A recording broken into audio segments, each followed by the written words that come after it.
नमस्कार आप सभी को OSSC CHSL 2025 prelims DI mock test number 3 है ना। तो मॉक टेस्ट नंबर 3 का DI सेक्शन हम यहाँ पर डिस्कस करने वाले हैं। ये 10 मॉक्स की कंप्लीट सीरीज है। अगर आपको नहीं पता है तो मैं आपको बता दूं, हजारों बच्चे इसमें एनरोल कर चुके हैं। अगर आपने इसमें एनरोल नहीं किया है तो जल्दी कर लो, क्योंकि कंटेंट बहुत जबरदस्त है ना। आपको बहुत मजा आने वाला है। तो शिवानंद पटनायक ऐप पर अभी जाइए और इसमें एनरोल कीजिए। तो यहाँ पर मॉक टेस्ट नंबर 3 के DI सेक्शन का डिस्कशन हम करेंगे, जिसमें हम सीखेंगे क्वेश्चंस को टैकल करने की इफेक्टिव अप्रोच। राइट, चलिए तो स्टार्ट करते हैं क्वेश्चन नंबर 1 से। Question number 1 to 5 is based on this line graph. Production of sugar in 1000 tons by 3 different sugar factories over the years. ठीक है, तो 1993 से 1993, 1994, 95, 96, 97 एंड 98 है ना। इस ये डेटा में दिया गया 3 फैक्ट्रीज के लिए। फैक्ट्रीज के नाम है ABC। राइट, कोई भी कंफ्यूजन ना हो बीच में, कभी मैं डेटा गलत ना पिक कर लूं जल्दी जल्दी में, तो इसके लिए मैं फटाफट इसको एक टेबल में लिख देता हूं। तो जैसे देखिए, आप सबसे पहले हम कंपनी ए की बात करें तो कंपनी ए का जो डेटा हमें दिया गया है वो सर्कल से रिप्रेजेंट किया गया है।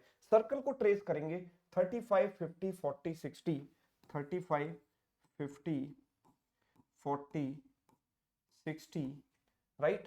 Next is 55, 65, 60, 55, 65 and 60। तो एक 1999 भी है यहाँ पर। ठीक है, ओके, 55, 65 एंड 60। चलो, अगर मैं बी की बात करूं तो बी का डेटा ट्रायंगल से दिया गया। ट्रायंगल को ट्रेस कीजिए जल्दी से। 50, 55, 45, 50, 55, 45,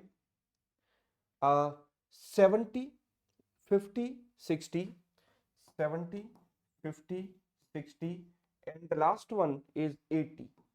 और लास्ट देखें तो सी का डेटा हमें दिया गया है स्क्वायर से। तो स्क्वायर को अगर हम ट्रेस करेंगे तो 55, 40, 60, 55, 40, 60, 75, 60, 80, 75, 60, 80 and the last one is 70। ठीक है, इस तरीके से ये डेटा देखा मैंने। अब मैं देखता हूं सवाल। For which of the following pairs of years the total production of 3 companies together is equal. किस पेयर के लिए टोटल प्रोडक्शन इक्वल है। तो जैसे इसका टोटल मैंने निकाला तो 5 और 5 10, कैरी हो गया एक, ये 140 हो गया। राइट, अगर मैं इसको देखूंगा तो दिस इज 5, 5 और 5 10 और 4 14 हो गया। ये देखा तो ये हो गया 5 और 4 और 4 8 और 6 14। तो इन दोनों का मुझे इक्वल दिखाई दे रहा है कि नहीं दे रहा। तो 94 एंड 95। ठीक है, 94, 95, ऑप्शन डी है ना। तो अब यहाँ पर और भी ऑप्शन है। एक ऑप्शन ऐसा भी है कि बोथ सी एंड डी, मतलब 96 और 98 का भी इक्वल है क्या, वो भी हमें चेक करना पड़ेगा। तो हम इनको एक बार चेक कर लेते हैं। दिस इज 5, 6 6 12 और 8 20, 205। राइट, और ये कितना हो गया 0। ये तो इक्वल हो नहीं सकते बिकॉज यूनिट डिजिट ही अलग अलग है। ठीक है, this is 210। So that means this is not the possible option. So C is not possible. अच्छा, 96 एंड 98 दिया गया है, 96 एंड 98। ठीक है, तो 96 भी चेक कर लेते हैं। This is 5, 7 7 14, 14 plus 6, 14 plus 6 is what 20। Yes yes yes, they are also equal. Right, तो 96 एंड 98 भी क्या है, इक्वल है। That means answer is both C and D. Right, option D.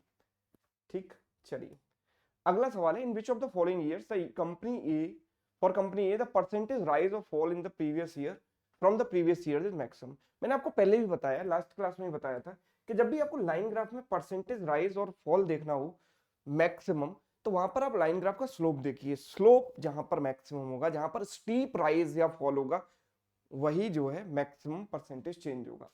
तो मैं कंपनी ए की बात करूं तो ए का डेटा सर्कल से दिया गया। अब सर्कल वाली लाइन को अगर आप देखोगे तो ये लाइन है। ठीक है, सबसे ज्यादा जो स्टीप राइज मुझे दिखाई दे रहा है वो यहाँ पर 40 से 60, इसका स्लोप सबसे ज्यादा मुझे नजर आ रहा है। बाकी सारे बढ़ तो रहे लेकिन उनका जो एंगल है वो इससे कम है। Right, so I can say the highest increase is in 1996 with respect to previous year. Option, no need to calculate. अब देखो ना, 40 टू 60, 20 का चेंज है 40 पर, यानी 50% का चेंज है। है ना। क्या यहाँ 50% का चेंज है? नहीं, इसका ये तो 15 का चेंज है, 50% तो 17.5 होता है। यहाँ तो 50 का बिल्कुल नहीं है, तो 20% का चेंज है ना। ऐसे ही आप ऑब्जर्व कर सकते हो, है ना। वैसे ये सब कैलकुलेट करने की जरूरत नहीं है, आप सीधा स्लोप देखेंगे और आंसर लगाएंगे। Next, average production per year for company B is approximately what percent of average production per year for C. तो देखो बी के लिए अगर मुझे एवरेज निकालना है, सबसे पहले अगर मैं बी के लिए एवरेज निकालूं तो मैं कैसे निकालूंगा, देखो बी और सी के लिए, देखो इन सारी वैल्यूज को मुझे ऐड करना है। मैं कोई भी एक रेफरेंस वैल्यू ले लेता हूं। मैंने कहा कि सपोज 50 ले लिया मैंने, बिकॉज दो वैल्यू 50 के बराबर है, तो मैंने 50 को रेफरेंस ले लिया। आप किसी और वैल्यू को भी रेफरेंस ले सकते हो। तो मैंने सबको अगर 50 मान लिया तो एवरेज भी 50 हो गया। अब जो भी डेविएशन है प्लस माइनस उनको देख लेते हैं, है ना, क्योंकि सारी वैल्यू 50 नहीं है ना। इसका डेविएशन 0 है 50 से, इसका डेविएशन +5 है, ये -5 है, +5 -5। इसका डिवीजन देखें तो 50 से 20 ज्यादा, ये तो ऑलरेडी 50 के ही बराबर है, ये 10 ज्यादा और 30 ज्यादा, 10 + 30, right. And divide by how many values are there, 1 2 3 4 5 6 7, 7 values are there. 7 से हमने डिवाइड किया, 5 से 5 कैंसिल हो गया, 20 और 10 30 और 10 30 और 30 60। 60/7 करेंगे तो 7 से 60 को 60 को 7 से जब मैं डिवाइड करता हूं तो 7 8 जा 56, 7 8.5 के अराउंड ही आएगा। कितना आएगा? 8.5। तो मैं ये कह सकता हूं कि बी के लिए जो एवरेज आएगा वो 58.5 हो गया, राइट। और इसी तरीके से सी के लिए जब मैं निकालूंगा तो किसी भी एक वैल्यू को रेफरेंस मान लो। मैंने कहा 60 दो वैल्यू है तो 60 को रेफरेंस मान लो, प्लस ये 60 से 5 कम है, ये 20 कम है, तो 60 -5 -20, राइट। देन ये 60 के बराबर है, 60 से 15 मोर है, ये 20 मोर है, +15 +20, ये 60 से 10 मोर, डिवाइड बाई 7। तो -20 से +20 कैंसिल हो गया, राइट। ये बना 10, 10 + 10 20, 20/7 इज ऑलमोस्ट 3, है ना। ये आता है 3, तो 60 + 3 63, है ना। तो 58.5 एंड 63, 58.5 एंड ये है 63। ये इसका कितना परसेंट है ये मुझे बताना, यही तो पूछा है सवाल, राइट। चलिए, तो कितना परसेंट है जरा देखो ध्यान से। डेफिनेटली ये इसके 100% से तो कम है, तो 100% से ऊपर वाले ऑप्शन एलिमिनेट हो गए, राइट। अब 85% बचा, 85% बचा और 107% बचा। अब आप देखो कि 90% से ज्यादा या कम है, तो इसका मैं 90% अगर निकालूंगा तो 10% इज 6.3, तो 90% इज 9 टाइम्स 9 3 जा 27, कैरी हो गया 2 56, तो 56.7 होता है। And this value is more than this, यानी आंसर 90 से बड़ा होना चाहिए। तो एक ही ऑप्शन है, ऑप्शन डी, राइट। बी भी एलिमिनेट हो गया। Next, what is the percentage rise in the production of company C in 1996 from 1995। तो कंपनी सी को अगर हम देखें तो ये रहा 1996, सी इज रिप्रेजेंटेड बाय स्क्वायर, तो ये 60 था और 75 हो गया।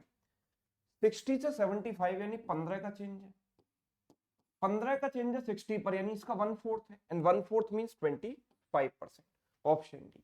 ये वाला आसान था। Next, what is the difference between average production of 3 companies in 1997 and average production of 3 companies in 1999। तो इसके लिए मुझे कुछ खास मेहनत करने की जरूरत नहीं है, बिकॉज टोटल मैं निकाल चुका हूं 97 एंड 99 में। अब देखो 97 में जो टोटल है वो देखो कितना है, this is 5 and this is 16, 165, and 1999 में टोटल है 210, 210 और 165, ठीक है, 210 और 165। इनके एवरेज में डिफरेंस चाहिए, तो भाई एवरेज जो होता है, बिकॉज 3 कंपनीज की बात हो रही है तो 3 से डिवाइड करेंगे, 3 से डिवाइड करेंगे, ये कितना हो जाएगा, दिस इज व्हाट 45/3 यानी कि 15, right, 15। So the right answer is B. तो ये था पहला डीआई सेट, ठीक है। कुछ कुछ क्वेश्चन, एक दो क्वेश्चन इसमें थोड़े कैलकुलेटिव थे, बाकी 2-3 क्वेश्चन आसान थे, ठीक है। अगला देखिए, study the following bar graph carefully and answer the questions. सवाल, income of the companies in lakhs and percentage profit over the year. देखो अब अगर मुझे डीआई सेट में 5 क्वेश्चन दिए जाते हैं तो ये जरूरी नहीं है, कोई हार्ड एंड फास्ट रूल नहीं है कि मैं पांचों के पांचों क्वेश्चन करूं। अगर उस 5 क्वेश्चन में मुझे 1 या 2 सवाल ऐसे लगते हैं जो काफी ज्यादा कैलकुलेटिव हो सकते हैं तो उनको मुझे स्किप कर देना चाहिए, राइट। तो ये DI हम देखते हैं, यहां पर मुझे इनकम दी गई है, इनकम एंड परसेंटेज प्रॉफिट, ये दिया गया है। ईयर थे 1993, 1994, 1995, 1996, 1997, 1998, राइट। अगर हम इनके इनकम की बात करें तो इनकम ध्यान से देखिए कितना है, 120 एंड 160, 130, 170, 190 एंड 150, 190 एंड 150, राइट। अगर हम परसेंटेज प्रॉफिट की बात करें तो 7.5% है, 16% है, 22.5%, 17.5%, 22.5%, 17.5%. Next is 20% and 27.5%. 20%, 27.5%. राइट। अब जैसे पहला सवाल मैं देखता हूं तो पहला सवाल मुझे दिखाई दे रहा है in which of the following year, देखो सबसे बड़ी चीज तो यहाँ पर एक इनकम दी गई है और परसेंटेज प्रॉफिट लगता है किस पर, एक्सपेंडिचर पर, यानी कॉस्ट प्राइस पर, राइट। तो हम इसका इतना परसेंट नहीं निकालेंगे, एक्सपेंडिचर निकालने के लिए मुझे लंबा प्रोसेस करना पड़ेगा, और ये जो परसेंटेज वैल्यू है ये भी खतरनाक वैल्यूज है ना। जैसे कि मैं अगर पहले वाले की बात करूं तो पहले वाले में आप देखोगे तो आपको करना क्या है, देखो मैं कह रहा हूं कि प्रॉफिट परसेंट इतना है, अगर मैं बोलता हूं कि इनकम इज 100 रुपीज तो प्रॉफिट इज 107.5, है ना। या 7.5% की फ्रैक्शन वैल्यू क्या है आप मुझे ये बताओ। 15% का मतलब होता है 15/100, है ना। This is 3/20, 7.5 is half of 15, तो 3/20 का हाफ किया तो इसकी फ्रैक्शन वैल्यू हो गई 3/40, ठीक है। इसकी फ्रैक्शन वैल्यू 16/100 यानी 4/25, एग्री। 22.5% 45 का आधा है, 45/100 कितना होता है 9/20, तो उसका हाफ किया तो 9/40। 17.5% 35 का हाफ है, 35% कितना होता है 35/100, 7/20, तो दिस इज व्हाट 7/40, उसका आधा हो गया। 20% का मतलब सभी जानते हैं 1/5, ये किसका हाफ है 55% का हाफ है, राइट। 55 मतलब 11/20, 11/20 का हाफ किया तो 11/40। अब आप ध्यान से देखो कि वैल्यू किस तरीके से दी गई है, वैल्यू कन्वीनियंट नहीं है। क्यों कन्वीनियंट नहीं है, क्योंकि अगर मैं यहाँ पर एक्सपेंडिचर को 40 रुपए मानता हूँ, क्योंकि प्रॉफिट परसेंट हमेशा एक्सपेंडिचर पर निकाला जाता है, मैंने बोला कि अगर सर एक्सपेंडिचर 40 रुपए है तो मेरा जो प्रॉफिट होगा वो 3 रुपए होगा, और इनकम क्या होगी 43 रुपीज होगी। लेकिन ये जो 120 है वो 43 का मल्टीपल तो नहीं है ना, ये 120 43 का मल्टीपल नहीं है। इसी तरीके से अगर ये 25 रुपए है तो इनकम होगी 25 + 4 29 रुपए 29, पर ये नंबर 29 का मल्टीपल नहीं है। तो मेरी कैलकुलेशन कॉम्प्लिकेटेड होने वाली है इस सवाल में, तो आइडियली मुझे इस सवाल को क्या कर देना चाहिए, स्किप कर देना चाहिए, है ना। लेकिन अगर करेंगे तो कैसे करेंगे वो मैं आपको यहां पर बता दे रहा हूं, एग्जाम में आप स्किप कर सकते हो। देखो ध्यान से समझना मेरी बात को, तो प्यार से आराम से सुनिए। मैं कह रहा हूं कि इनकम जो है वो 43 यूनिट्स होगी, और इनकम की वैल्यू इतनी है, यानी 43 यूनिट्स की वैल्यू 120, तो एक यूनिट की वैल्यू इतनी हो गई, एक यूनिट की वैल्यू इतनी हो गई, और हमें चाहिए क्या, प्रॉफिट चाहिए, अमाउंट ऑफ प्रॉफिट। तो प्रॉफिट कितना यूनिट है 3 यूनिट, तो 3 यूनिट की वैल्यू हो जाएगी इतनी। यहां पर 29 यूनिट्स की वैल्यू 160, तो 1 यूनिट की वैल्यू 160/29, तो प्रॉफिट इज 4 यूनिट्स, 4 यूनिट्स की वैल्यू इतनी हो गई। भाई 49 यूनिट्स की वैल्यू 130, तो 1 यूनिट की वैल्यू 130/49, तो 9 यूनिट्स की वैल्यू हो गई इतनी। नाउ 47 यूनिट्स की वैल्यू इतनी, तो 1 यूनिट की वैल्यू 170/47, 7 यूनिट्स की वैल्यू हो गई इतनी। नाउ ये 6 यूनिट्स की वैल्यू कितनी हो गई 190, तो 1 यूनिट की वैल्यू 190/6, तो टोटल 1 यूनिट है यहाँ पर प्रॉफिट, तो 1 यूनिट की वैल्यू 1 हो गई। इसमें देखो आप 59 यूनिट्स की वैल्यू इतनी, तो 1 यूनिट की वैल्यू 150/59, और 11 यूनिट्स की वैल्यू हो गई इतनी। Now if you compare these values, ध्यान से समझिएगा, बात को समझो यहाँ पर, this is what 360/43, this is what 640/29, this is what 1170/49, this is what 1190/47, this is what 190/6, and this is what 1650/59, right. आप अगर ध्यान से इनको नोटिस करें, अप्रोक्सीमेट मतलब एग्जैक्ट नहीं, अगर अप्रोक्सीमेट देखें तो 4 इंटू 9 36 है ना, 4 9 36, लगभग 9 टाइम जाएगा ये। इसको देखें अगर 30 मान ले, 3600, 30 और इसको 630 मान लो तो 63/3 21 टाइम चलेगा। अगर इसको 50 मान लूं तो 0 से 0 कट गया, 55 इससे कैंसिल होगा, 23 टाइम जाएगा, राइट।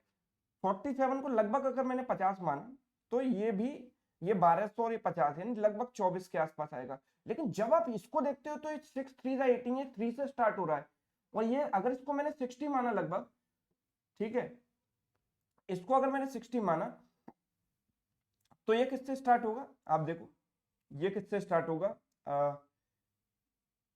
ये 2 टाइम्स जाएगा, 3 टाइम्स तो नहीं जाएगा, ये भी 2 से स्टार्ट होगा, ठीक है, ये 2 से स्टार्ट होगा। तो हम ये कह सकते हैं कि सिर्फ एक वैल्यू ऐसी है जो 3 से स्टार्ट हो रही है, 30s की रेंज में आएगा, है ना, 30s की range, 6 into 3 18, 31 point something, right, 31 point something. और अगर हम इसको देखेंगे तो 59 से कैंसिल करोगे मतलब लगभग 60 से काट के देखो, 6 इंटू 2 12, 2 की रेंज में ही आएगा, 3 की रेंज में नहीं आएगा। तो 30s की रेंज में मुझे सिर्फ एक ही ऑप्शन दिखाई दे रहा है, ये वाला, that means I think answer should be 1997। Exam में मैं ये सब नहीं करूंगा, मैं इसको स्किप कर दूंगा, इतना कैलकुलेटिव कौन करेगा। वैसे मैंने काफी हद तक इसमें कैलकुलेशन मिनिमाइज करने की कोशिश की है, लेकिन फिर भी कैलकुलेशन तो हो ही रही है। Approximately what was the average expenditure of the given years, तो सारे पहले एक्सपेंडिचर निकालूंगा, और वो भी इंटीजर में नहीं आएंगे, पॉइंट में आएंगे, कितनी ज्यादा कैलकुलेशन होगी, फिर उनका एवरेज निकालना पड़ेगा। Definitely we are not going to solve this question. Exam में क्या, क्लास में ही मत करो, घर पर भी मत करो। आगे देखो और देखते हैं, करने लायक सवाल इसमें और भी मिलेंगे। In which of the following years was the increase और डिक्रीज इन परसेंटेज प्रॉफिट, बहुत बढ़िया, परसेंटेज प्रॉफिट में परसेंटेज इंक्रीज डिक्रीज कहां पर हाईएस्ट है, राइट। तो परसेंटेज प्रॉफिट आपको दिखाई दे रहा है, ये ग्राफ, यहां पर सबसे ज्यादा जो स्टीप स्लोप आपको दिखाई दे रहा है, ये तो एक स्ट्रेट लाइन है, जो सबसे स्टीप स्लोप आपको दिखाई दे रहा है वहीं पर परसेंटेज चेंज सबसे ज्यादा होगा, राइट। मैं ये देख रहा हूं कि 7.5 है और 16 है, 7.5 7.5 के डबल से भी ज्यादा है 16, है ना, 7.5 का डबल होता है 15, उससे भी ज्यादा है, मतलब ये जो वैल्यू है वो डबल से भी ज्यादा है, मोर देन डबल, है ना। ये इसके डबल से ज्यादा है क्या, नहीं, इसका डबल तो भाई 32 होता है, राइट। और मतलब ये देखो, ये क्या है इसके, मतलब यहाँ पर आपको दिखाई दे रहा है 100% का चेंज, नो ये भी नहीं है, तो काफी कम है। इसको देखो, इसका डबल से ज्यादा हुआ कि नहीं, इसका डबल तो 35 होता है, ये भी नहीं है, ये भी नहीं है, इसका डबल से ज्यादा, तो डबल से ज्यादा का चेंज केवल यहीं दिखाई दे रहा है, मतलब आंसर शुड बी 1994। तो ये ऑब्जर्वेशन वाला सवाल था, ये हम जरूर करेंगे एग्जाम में। अगला देखिए, approximately what was the expenditure in 1994, तो 1994 में एक्सपेंडिचर क्या है, ध्यान से समझिएगा, ये हम निकाल सकते हैं और इसको निकालेंगे। 1994 की अगर हम बात करें तो ये रहा, 29 यूनिट्स की वैल्यू इतनी, तो 1 यूनिट की वैल्यू 160/29, तो expenditure is how much, 25 units.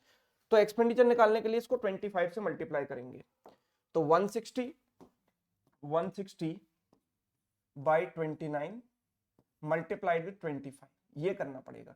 25 into 16 is 400, और एक जीरो भी है, 4000/29, this is my calculation, right. और अप्रोक्सीमेट निकालना है तो 29 से डिवाइड करो, किस रेंज में आ रहा है, केवल फर्स्ट 2 डिजिट आप देख लो, खत्म हो जाएगी कहानी। 29 1 जा 29, बचेगा कितना 11, 110 जो है 29 से कितने टाइम जाएगा, 29 4 जा कितना होता है, नहीं तो 4 टाइम्स तो नहीं जाएगा, 3 टाइम जाएगा, 29 3 जा, नहीं देख लो आप, 29 एंड दिस इज 4000, हम डिवाइड कर रहे हैं, 1 से गया 29 टाइम्स, बचेगा कितना 11, 29 3 जा 87, बचेगा कितना 23, जीरो आ गया, 29 से जाएगा 8 टाइम्स, 8 9 जा 72, कैरी 7, 23, लगभग 138 आ रहा है। तो लगभग अगर हम देखें तो आंसर इज 140, कह सकते हैं वैसा, यस।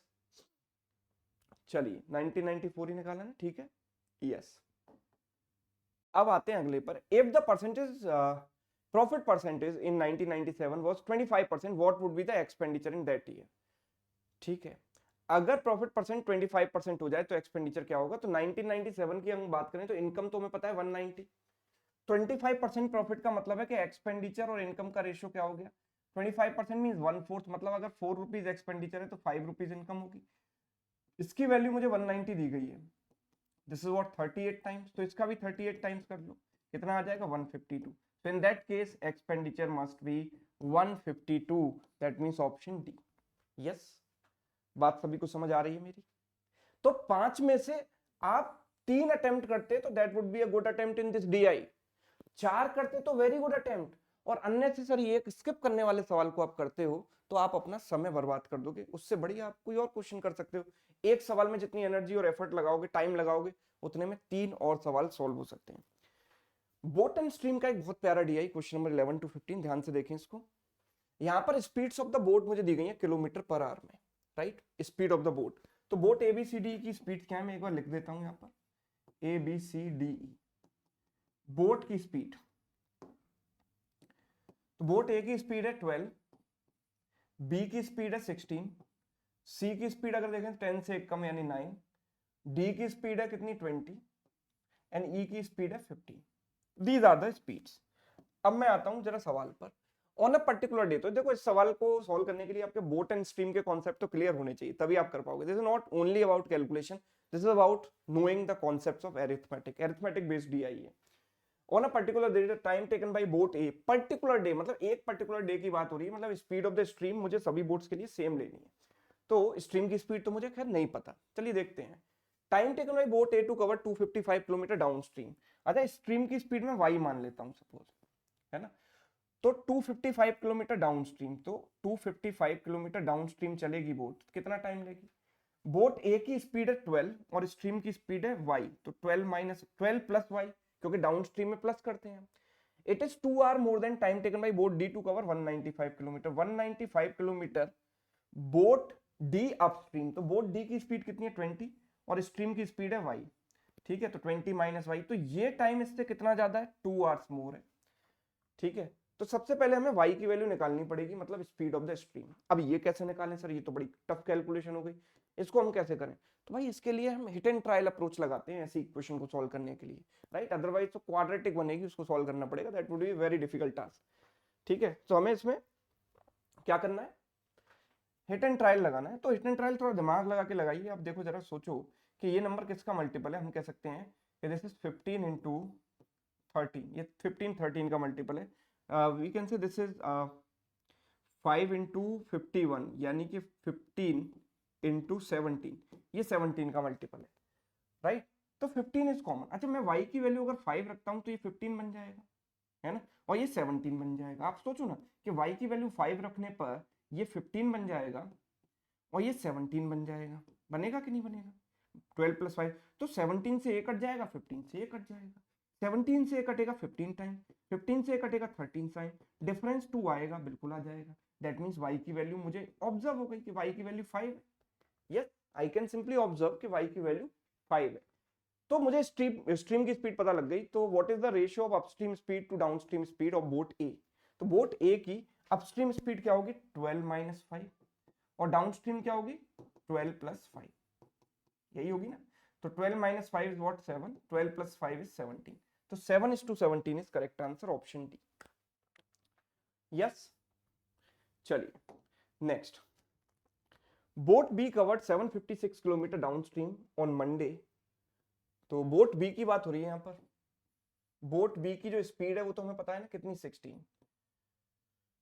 756 किलोमीटर डाउनस्ट्रीम चला बोट ने मंडे को, ठीक है।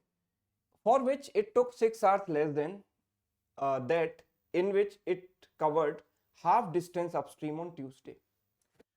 तो ओके, 6 आवर्स कम, तो ट्यूसडे को जो टाइम लगेगा उसमें आधी डिस्टेंस चलेगी वो।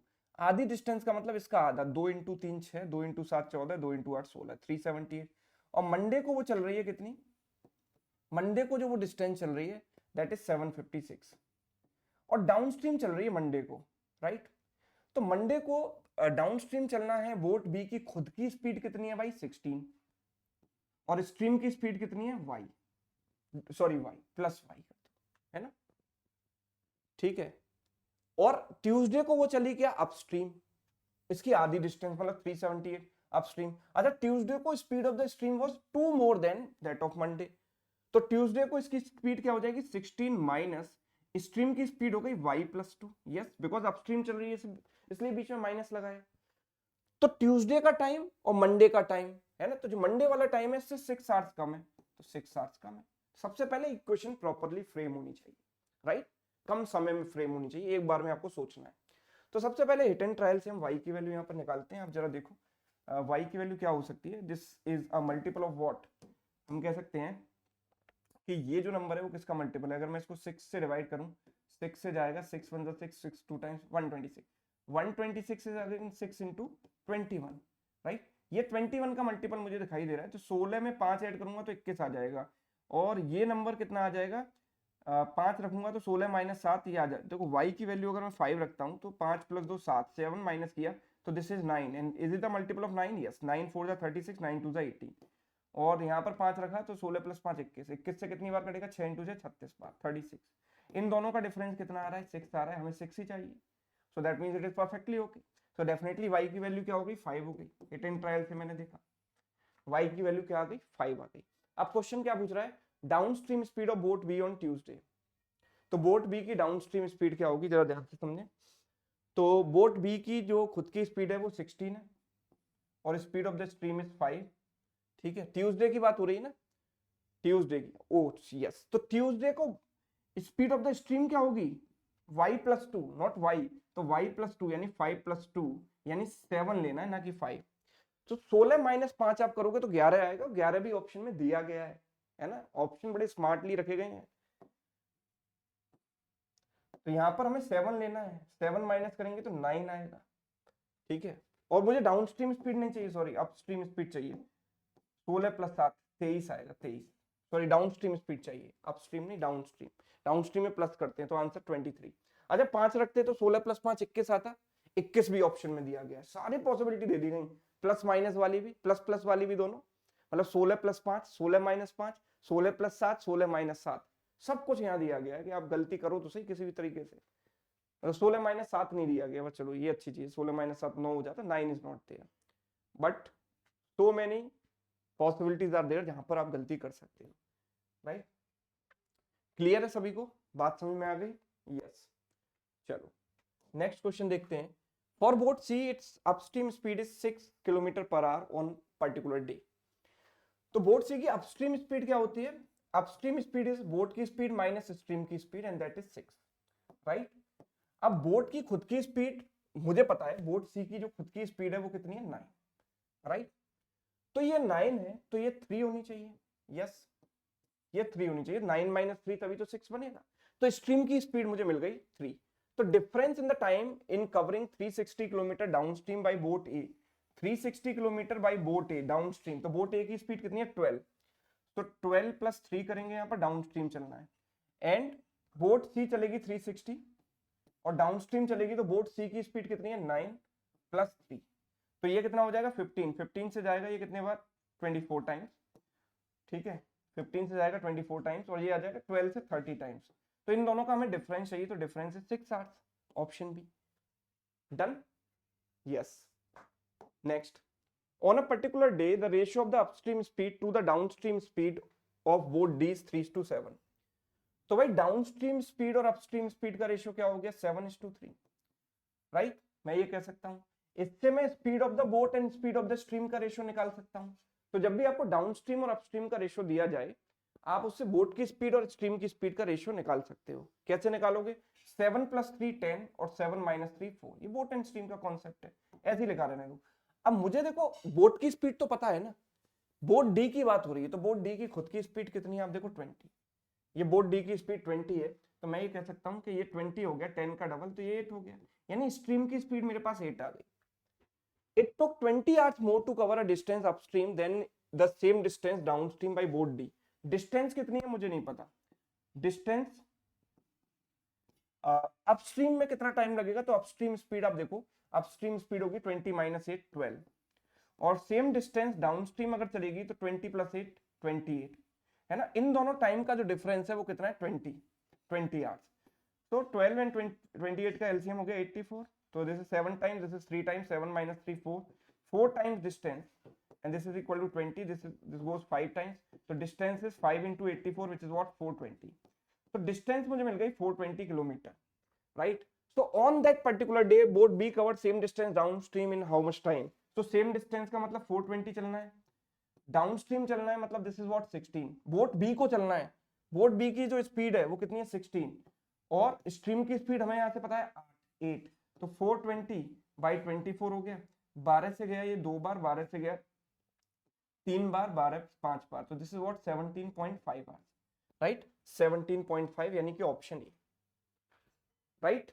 चलिए क्वेश्चन नंबर 15 देखें, upstream speed of boat is 9 kilometre per hour, upstream speed मतलब होता है बोट की स्पीड माइनस स्ट्रीम की speed and that is equal to 9, boat E की खुद की स्पीड कितनी है 15, so this should be 6, 15 minus 6 is what 9, so in how many hours will it take to cover distance of 315 kilometer, same distance downstream, ठीक है, upstream then downstream, तो upstream में कितना टाइम लगेगा, तो अपस्ट्रीम इज 15 minus 6 9, और downstream में कितना टाइम लगेगा 315 upon 15 plus 6 21, so if you cancel this 9 3 are 27, 4 बचेगा 9 5 21, 1 time 5 time, इन दोनों का जो डिफरेंस है that is what the question is asking 20 hours, right, इस तरीके से करना है।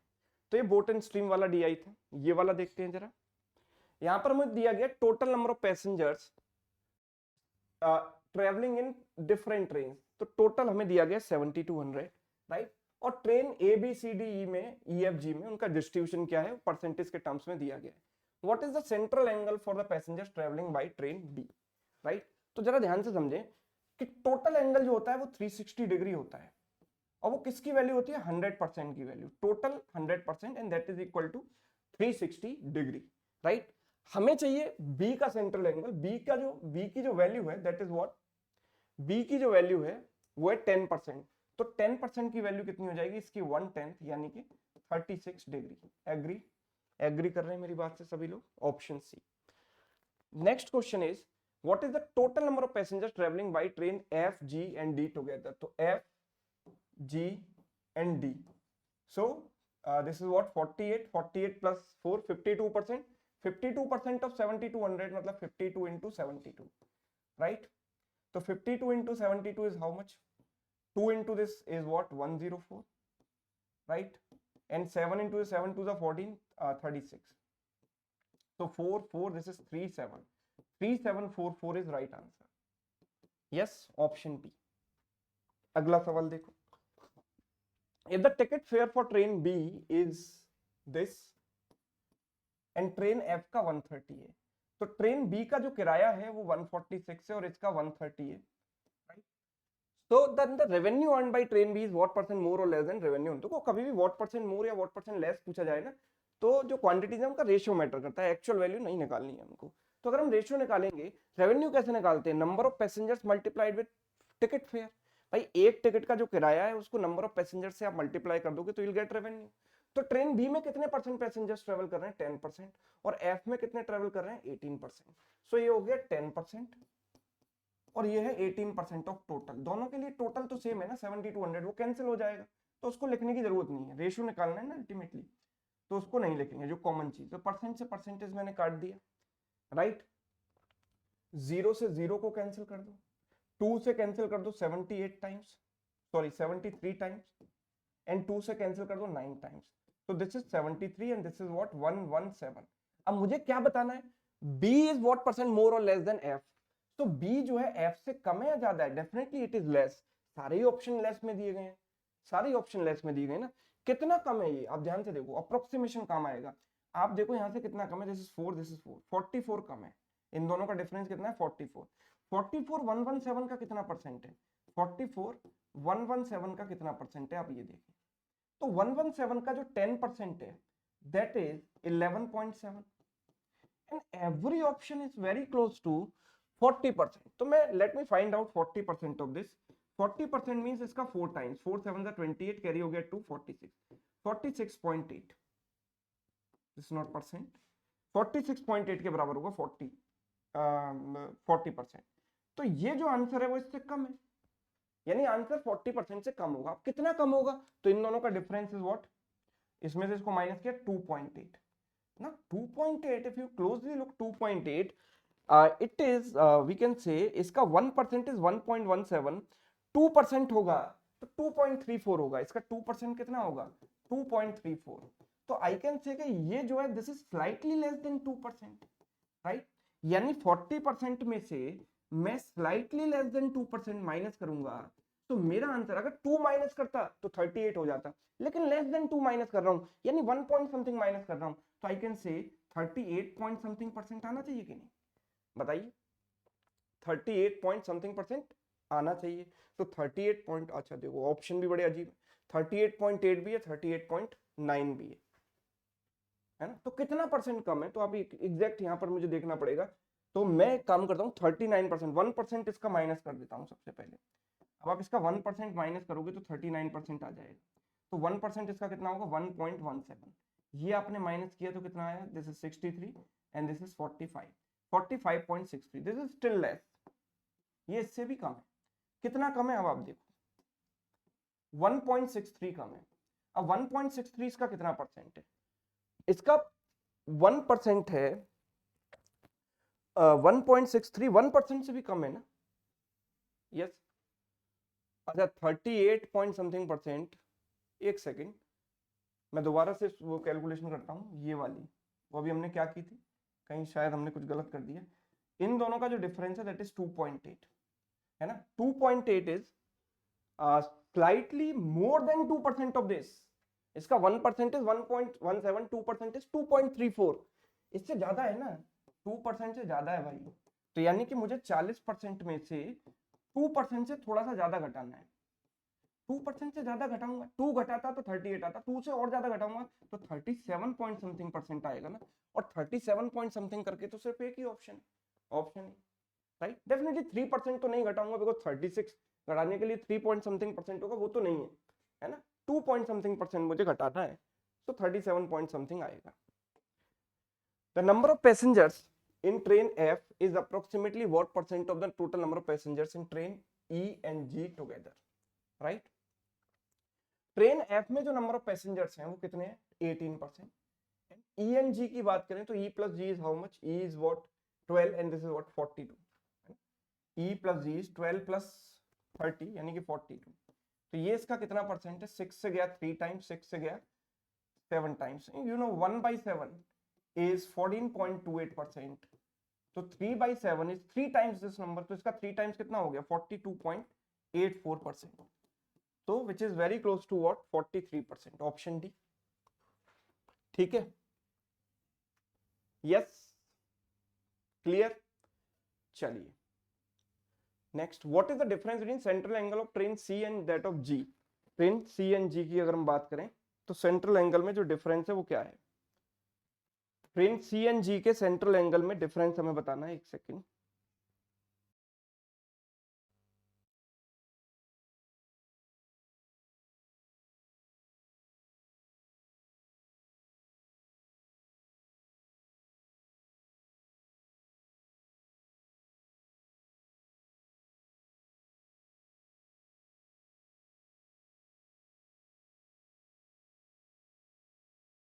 So what is the difference between central angle of train C and train G?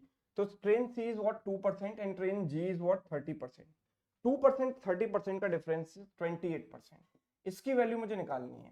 मुझे पता है कि 100% की जो वैल्यू होती है, 100% की जो वैल्यू होती है दैट इज 360 डिग्री।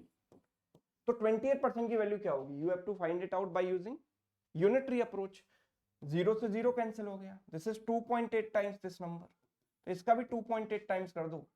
2.8 टाइम्स कितना होगा, इसका 2 टाइम्स होता है 72, और 0.8 टाइम्स मतलब 0.8 इंटू दिस नंबर, 8 6 48 कैरी 4 28.8, नहीं 0.8 टाइम्स इतना हो गया। अगर मैंने इनको ऐड किया तो कितना आ जाएगा 100.8, exactly 100.8 degree. So that means option D is right answer. Clear.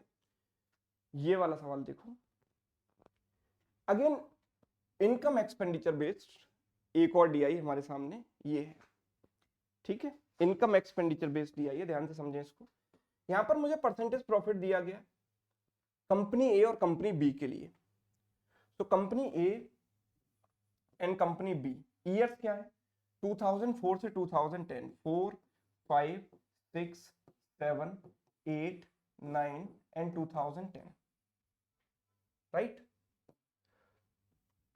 या लेट इट बी, हम टेबल बनाते ही नहीं है, छोड़ो इसको, हमें ऐसे इसमें से वैल्यू पिक करना आसान है, क्लैरिटी है ग्राफ में, है ना, केवल कलर का अंतर है। कलर हम देख सकते हैं, ए का ब्लू कलर है और बी का रेड कलर है। Profit earned in 2006 by company B was this. What was the income of company in that year? Company B in 2006, तो B in 2006 अगर हम देखें तो it is 65%. तो 65% की वैल्यू इतनी है 812500, दिस इज इक्विवेलेंट टू 65%। तो 1 यूनिट की 1% की वैल्यू इतनी हो गई, राइट। और इनकम क्या होती है? इनकम होती है एक्सपेंडिचर प्लस प्रॉफिट। एक्सपेंडिचर होता है 100%, प्रॉफिट इज 65%, तो टोटल जो इनकम बनी वो 165%। तो 1% की वैल्यू इतनी, तो 165% की वैल्यू इतनी। इस तरीके से हम एक सिंगल स्टेप में इसको सॉल्व करेंगे। 5 से इसको कैंसिल करेंगे 13 टाइम्स, 5 से कैंसिल करेंगे 33 टाइम्स, है ना। तो answer has to be multiple of 11। 11 का मल्टीपल अगर मैं देखूं तो क्या 125 11 से कटता है? ये तो नहीं कटता। 11 से कौन कटता है? आप ये देखो, 11 से कटेगा क्या? या छोड़ो 11 का मल्टीपल, इसको काट ही देते ना 13 से। 13 6 78, 3 बचेगा, 13 2 टाइम्स 5 टाइम्स 0 0, इतना बनेगा। अच्छा अगर मैं लास्ट 2 डिजिट देखूंगा तो 0 आएगी, है ना। उसके बाद 5 इंटू 3 15 आएगा, मतलब उसके बाद 5 से स्टार्ट होगा। दैट मीन्स मेरे लास्ट में 500 यहाँ पर आना चाहिए। लास्ट में 500 तो केवल ऑप्शन बी में आ रहा है ना। तो पूरा मल्टीप्लाई करने की जरूरत नहीं है, जितना टाइम आप बचा सको कैलकुलेशन में उतना ही आपका है ना, उतना हमें बचाना चाहिए। अगला देखें, if the amount invested by two companies in 2005 was equal, what was the ratio of the profit of company A to that of B? तो मैंने अमाउंट इन्वेस्टेड मान लिया 100। तो ए का जो 2005 की बात हो रही है ना, तो 2005 में ए कितना है 70 एंड बी इज व्हाट 55। तो ए में प्रॉफिट होगा 70 और बी में कितना हो जाएगा 55। तो इनका रेशियो कितना हो जाएगा? 5 से काट दो, 14 बार 11 बार, 14:11, ऑप्शन डी। नेक्स्ट देखिए, if the total amount invested by two companies in 2009 was 27 lakhs, while the amount invested by B was 50% of the amount invested by A। ठीक है, मैं एक काम करता हूं, A ने इन्वेस्ट किया 200 रुपए, तो B ने उसका 50% इन्वेस्ट किया यानी 100 रुपए, है ना। 2009 की बात हो रही है, तो 2009 में इनका जो प्रॉफिट है, A का जो प्रॉफिट है दैट इज व्हाट 75%, B का 80%। तो A का है 75%, 75% of 200 is 150, 75 into 2 150, and B का है 80%, 80% ऑफ दिस नंबर इज 80। ठीक है, टोटल प्रॉफिट हमें दिया गया है, सॉरी टोटल इन्वेस्टमेंट हमें दिया गया, टोटल प्रॉफिट बताना है। टोटल इन्वेस्टमेंट कितना है 300, टोटल प्रॉफिट कितना है 230, राइट। ठीक है, तो इन्वेस्टमेंट और प्रॉफिट का रेशियो कितना आ गया? इतना 30:23। इसकी वैल्यू मुझे दी गई है 27। इससे इसको डिवाइड करो, 3 से काटेंगे 9 टाइम्स और 30 से काटेंगे तो 0.9 टाइम्स जाएगा, तो इसका भी 0.9 टाइम्स कर दो। ठीक है, 207 20.7 lakhs, 20.7, that means option B. Yes, done है, डन है। अगला देखिए, if the income of company A in 2007 that in 2008 were equal, incomes equal है ए इन 2007, कंपनी ए की बात हो रही है 2007 और 2008 की, ठीक है, एक्सपेंडिचर और income, and amount invested in 2007 was 12 lakhs। तो आप देखो कि 2007 में इसने कितना इन्वेस्ट किया 12 lakhs। 2007 में प्रॉफिट परसेंट कितना होता है? वी नो कि कंपनी ए का जो 2007 का प्रॉफिट है दैट इज 45%, ठीक है, एंड कंपनी ए का 2008 का प्रॉफिट है 60%, है ना। सो दीज अमाउंट्स आर, तो यहां पर इनकम कितनी होगी? तो मैं ये कह सकता हूं कि 12 का 45% कितना हो गया? 50% माइनस 5%, 50% हो गया 6 और 5% हो गया 0.6, 6 माइनस 0.6 इज 5.4, 5.4 ऐड करोगे तो 17.4। और दोनों की जो इनकम है वो दोनों केसेस में इक्वल है, तो इक्वल रख दी, तो यहां भी 17.4, यहां भी 17.4। नाउ इन्वेस्टमेंट बताना है, तो देखो 60% मींस व्हाट 3/5, 3/5 मतलब if this is 5 unit, this is what 8 units, this is 5 units, 5 plus 3 8 unit. अभी ये 8 का कितना टाइम्स है, या मैं इसको 10 बाई ये भी लिख सकता हूँ 16, 10/16, 60% प्रॉफिट है तो 10/16, 10 प्लस 6 16, 16 से काट दिया मैंने, 16 इंटू 1 16, एक बचेगा 16, फिर 0 बचेगा, ठीक है, 16 इंटू 8 128, 12 बचेगा, 16 इंटू 7 112, 16 इंटू 5 80। और जब मैं इसको 10 से मल्टीप्लाई करूंगा 1.0875 को 10 से मल्टीप्लाई करूंगा तो 10.875, और ये डेटा लैक्स में दिया गया है तो उसको 10 पावर 5 से मल्टीप्लाई करेंगे तो 108750 108750 option is correct answer, right. चलिए क्विक कैलकुलेशन करनी है। If the amount of profit earn by company A in 2006 was 10.15, so what was the investment of company A in 2006? A in 2006 the profit is 55%, ठीक है। तो we can से जो हमें पता है कि इन्वेस्टमेंट इतना है, तो ये प्रॉफिट है, तो प्रॉफिट 55% की वैल्यू है 10.15, this is the value of 55%, तो 1% की वैल्यू इतनी हो गई। इन्वेस्टमेंट कितना होता है 100%, तो 100 से मल्टीप्लाई कर दो, सो दिस इज 1015 अपॉन 55। 11 से काटा 5 टाइम्स, 11 से नहीं कटेगा फिर भी काट दो, 11 9 जा 99 बचेगा 1 सॉरी 2, 11 2 जा 22 92 पॉइंट समथिंग, 5 से इसको काटेंगे 5 1 जा 5 5 8 जा 18 पॉइंट समथिंग आएगा, so that is option D, right. तो 5 सेट मैंने आपके साथ डिस्कस किए, एक सेट में आज आपको होमवर्क में जरूर देना चाहूंगा, तो ये सवाल आप सभी लोग देखें इसको, है ना, वीडियो को पॉज कर करके इनको सॉल्व करें, है ना, खुद से समझें। Question number 26 27 28 29 and question number 30, ये 5 क्वेश्चंस आपके लिए होमवर्क हैं, ये आपको जरूर जरूर जरूर से सॉल्व करने और इसका आंसर कमेंट करके मुझे जरूर बताना है ना। सभी लोग क्वेश्चन नंबर डाल के उसके आगे आंसर ऑप्शन, जैसे क्वेश्चन नंबर सपोज 30 का क्वेश्चन, 26 का बी, 27 का सी, इस तरीके से आपको आंसर जो है कमेंट करने अपने अपने, राइट। तो इस सेशन आपको कैसा लगा कमेंट करके मुझे जरूर बताइएगा, अपना रिव्यू जरूर दीजिएगा, अगर अच्छा लगा है तो ज्यादा से ज्यादा इसको लाइक करें और अपने जितने भी स्टडी ग्रुप्स हैं, जितने भी दोस्त हैं जो तैयारी कर रहे हैं उनके साथ शेयर जरूर करें, ठीक। Thank you so much.